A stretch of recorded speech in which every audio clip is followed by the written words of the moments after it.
Pack your bags, we're headed on a big old ride, with dreams of sunlit shores and the open skies, from the hills of Cyprus to where the world collides.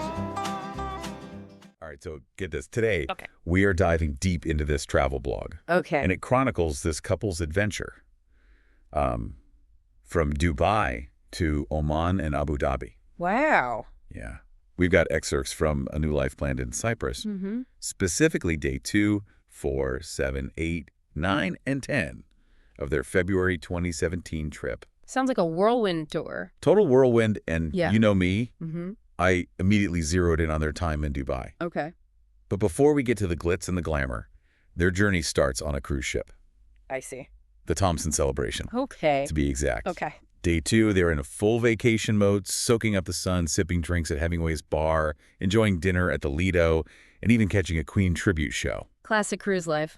Easing into things with a bit of relaxation and entertainment. Exactly. But here's where things take a turn. Okay. Day 4 rolls around and bam, Yeah. they get hit with some seriously strong winds. Oh, no. We're talking detour time. Okay.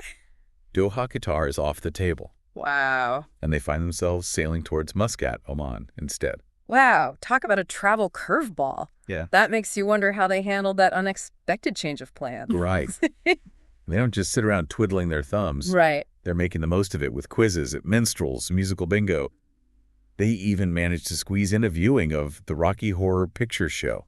You know what they say when travel throws you a lemon, make a Rocky Horror sing-along? It seems like they've got the right attitude. Totally. Yeah. Okay, so they finally make it back on track. Okay. And day 7 takes them to Khor Fakken Yeah. in the UAE. This is where their East Coast tour begins. Mhm. Think the historical Fujairah Fort, Right? the majestic Hajar Mountains. Wow. Those are incredible, by the way. Yeah. A bustling Friday market, Mm-hmm. and a visit to a beautiful old mosque. Wow. Quite the mix, right? Absolutely. They're packing in a variety of experiences, Yeah. from the ancient to the modern, the serene to the bustling. It really speaks to their desire to understand the region on a deeper level, would you say? For sure. Yeah. And speaking of understanding on a deeper level, their visit to the Grand Mosque in Abu Dhabi on day 8 really stood out to me. Okay. They were blown away by the architecture, and I could see why. I mean, they even mentioned that Mandy had to wear a black robe to enter. Oh, wow. It's like they're experiencing a completely different world. Right. And it's these small details that offer a glimpse into their travel style, embracing the cultural nuances, engaging with local customs, and stepping outside their comfort zones. They even said, and I quote, "Words are hard to find to describe this beautiful building. The sheer size of it all is amazing." Clearly, the experience left a lasting impact. You know, it's one thing to read about a place like that, but it's another to actually experience it. And I think their description of the Grand Mosque really captures that sense of awe. But they don't stop there. Right. From the majesty of the mosque, they head straight for the modern marvel of the Etihad Towers. Talk about a contrast. One minute you're steeped in history and tradition, the next you're soaring high above the city, sipping complimentary drinks on the observation deck of the 74th floor. It's like they're experiencing the full spectrum of Dubai. Yeah. The ancient and the modern, the spiritual and the extravagant. Right. And they're packing it all into a single day. Oh. I mean, after the Etihad Towers, they still managed to squeeze in a photo op at the Emirates Palace and a stroll along the Corniche for even more breathtaking views. And remember how they described the view from the observation deck as breathtaking? That word choice is telling.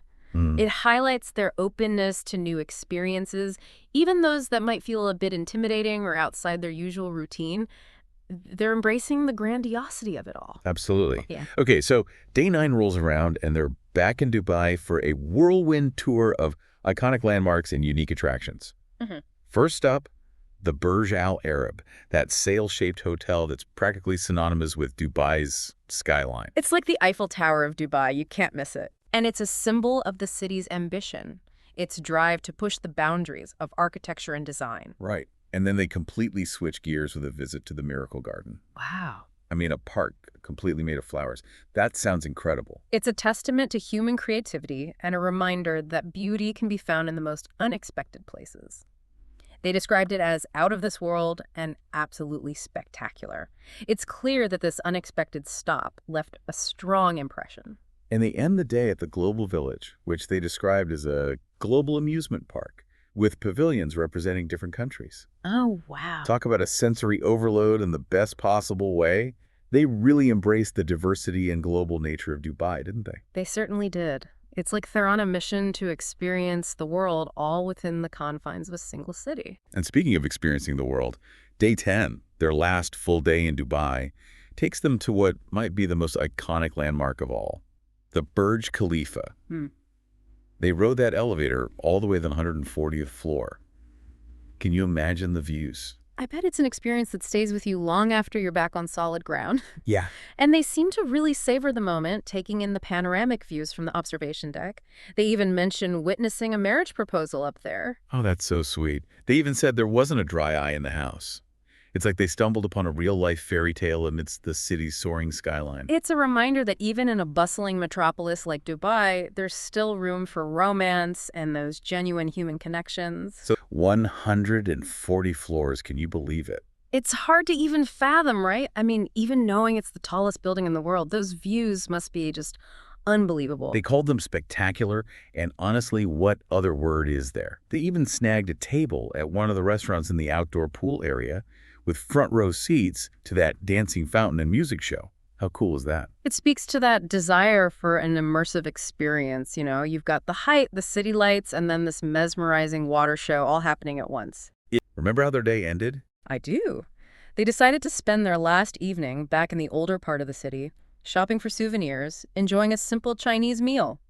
It's quite a contrast to the extravagance they experienced earlier that day. It's like they were creating something a bit more down to earth, a little more authentic to end their trip. Exactly. And you know, it got me thinking, after experiencing the ultra-modern, almost futuristic side of Dubai, they chose to wrap things up in the heart of the old city. Do you think this says something about their travel style? I think it does. It's Yeah. like they're looking for a balance. Yeah. They appreciate the grandeur and the luxury, but they also crave those genuine everyday experiences that connect them to the soul of a place. Right. It's not just about ticking off landmarks on a list for them. It's about immersing themselves in the culture, trying new things, and experiencing the full spectrum of what a destination has to offer. And they certainly found that balance in Dubai, wouldn't you say? Yeah, definitely. They experienced everything from the breathtaking heights of the Burj Khalifa to the quiet charm of the old city, all while embracing unexpected detours and cultural nuances along the way. Absolutely. And you know, and this couple's experience in the UAE is the perfect example of that. Think about it. Peaceful mosques, bustling markets, those incredible modern structures, they embraced it all, never lost that sense of wonder. And that's the biggest takeaway for me, you know? You don't need to travel halfway across the world to experience something amazing. Sometimes it's about shifting your perspective, finding those extraordinary moments in everyday life. That's a powerful thought, isn't it? This couple's journey reminds us that life, just like travel, is full of surprises.